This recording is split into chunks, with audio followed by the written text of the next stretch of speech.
নমস্কার বন্ধুরা, সবাই কেমন আছো? সবাই নিশ্চয়ই ভালো আছে সবাই। তো আমার শুট ফ্যামিলি মুম্বাই চ্যানেলে সবাইকে অনেক অনেক স্বাগত। তো আজকে আবার একটা ভিডিও নিয়ে চলে এসেছি তোমাদের সাথে শেয়ার করতে। আজকে কিছু পুরনো ভিডিও ছিল, মানে গ্যালারিতে পড়ে থাকা, তো সেই ভিডিও তোমাদের সাথে তুলে ধরা হয় না আগে, তো আজকে একটু তুলছি। তো সেই ভিডিওটাই তোমাদের সাথে একটু শেয়ার করবো, একটু রান্না বান্না মিলিয়ে। তো চলো দেখতে থাকো। তো আজকে ভিডিওটা আমি একটা শনিবার বিকাল থেকে শুরু করছি, যেহেতু শনিবার দিনটা ছিল। তো কী কী রান্না করেছিলাম তো সেটাই শেয়ার করবো। দেখতেই পাচ্ছ আমি এখানে বিউলির ডাল ভিজিয়েছিলাম, আর এখানে চাল ভিজিয়েছি। আজকে অনেক দিন পর সরু চাকলি করব ভাবলাম, যে আগে গুড় তুলেছিলাম তো সেই গুড়টা অনেকটা আছে, তো ভাবলাম আজকে একটা সরু চাকলি বানিয়ে ফেলি, তো সেটাই বানাবো। তো ভালো করে পেস্ট করে নিয়েছি সব চাল আর বিউলি ডালটা, দেখতেই পাচ্ছ। আর এটা তো রেসিপি কিছু দেখানোর নেই, তো এটাই জাস্ট তোমাদের সাথে শেয়ার করছি। চলো দেখতে থাকো ভিডিওটা এন পর্যন্ত, ভালো লাগবে আশা করছি।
দেখতেই পাচ্ছ এখানে আমার সরু চাকলিগুলো হয়ে গেছে।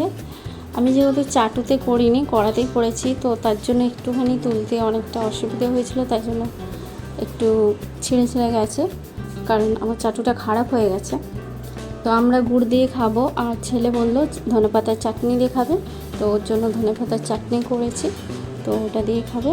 তো নাস্তাটা করে নেওয়ার পর রাতে ডিনারটা করব। তো আজকে ভাবলাম একটু নিরামিষে পনির করি, পনির তো সবসময় পেঁয়াজ আদা রসুন দিয়ে করি, তো আজকে হচ্ছে শুধু টমেটো আর আদা দিয়ে করব। আর এখানেই দেখতে পাচ্ছ আদা পেস্ট করে নিয়েছি।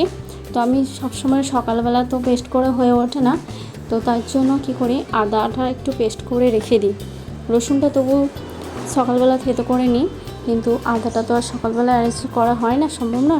তো আমি একটু বেশি করে করে নুন আর একটু সর্ষে তেল দিয়ে রেখে দিই, 3 দিনের জন্য এরকম করে রেডি করে রেখে দিই ফ্রিজে। তো আমি সেটাই একটু রেডি করে নিলাম। আর দেখতে পাচ্ছি এখানে মটর নিয়েছি, পনির নিয়েছি, মটর পনির করব আর একটু পরোটা করব, তো সেটাই তোমাদের সাথে একটু শেয়ার করছি। দেখতে পাচ্ছি এখানে আমি পেস্ট করে নিয়েছি টমেটো কাঁচা লঙ্কা, আর ওখানে তো আদার পেস্ট নিয়েছি। নিরামিষ তো তার জন্য আমি গ্রেভিটা করার জন্য একটু কাজু নিয়ে নিয়েছিলাম, একটু জল দিয়ে ভালো করে পেস্ট করে নিচ্ছি। আর এখানে মটর আর পনিরটাও রেডি করে নিলাম, দিয়ে আমার পেস্টটাও রেডি হয়ে গেছে। চলো দেখতে থাকো ভিডিওটা, রান্না কী করি সাথে থাকো। এখানে মটরটা হালকা ফ্রাই করে নিচ্ছি নুন দিয়ে, দিয়ে ভালো করে ভেজে নিচ্ছি।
আজকে তো নিরামিষি মতো করেছি, তো প্রত্যেকে একটু কসুরি মেথি দিয়ে দিলাম, দিয়ে বাটারও একটু দিয়ে দিলাম, দিয়ে আমার পনিরটা রেডি হয়ে গেছে।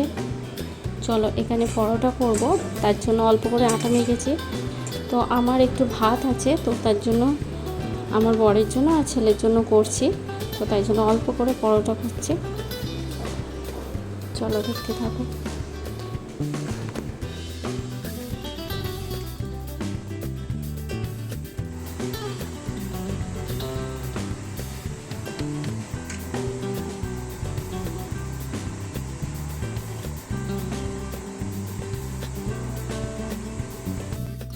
এখানে পরোটাটা ভেজে নিচ্ছি তেল দিয়ে ভালো করে। তো আজকে রাতের ডিনারে পনির আর পরোটা। চলো সাথে থাকো, আরও কিছু দেখার আছে। আর যদি ভিডিওটা ভালো লেগে থাকে লাইক কমেন্ট করো, কেউ ভিডিও স্কিপ করো না, দেখতে থাকো।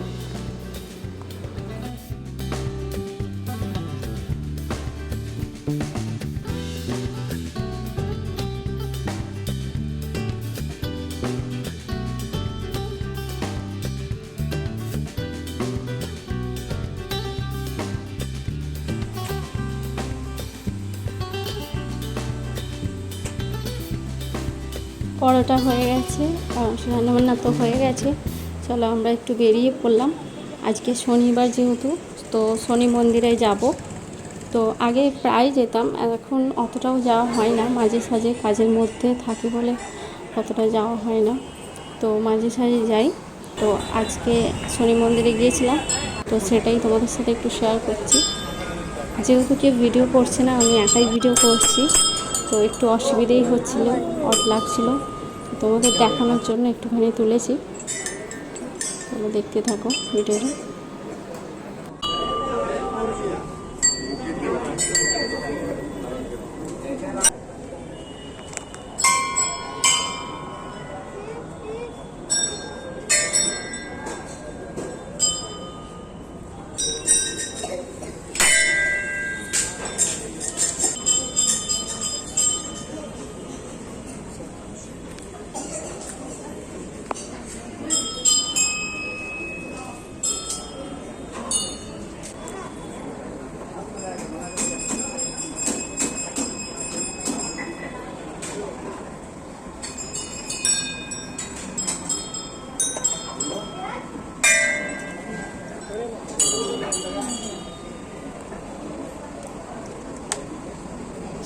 তোমাদের সাথে শনি মন্দিরটাও শেয়ার করলাম। চলো আজকের মতো ভিডিওটা আমি এখানেই শেষ করব। সবাই ভালো থেকো, সুস্থ থেকো, দেখা হবে নেক্সট ব্লগে। আর যদি ভালো লেগে থাকে লাইক কমেন্ট করো। টাটা।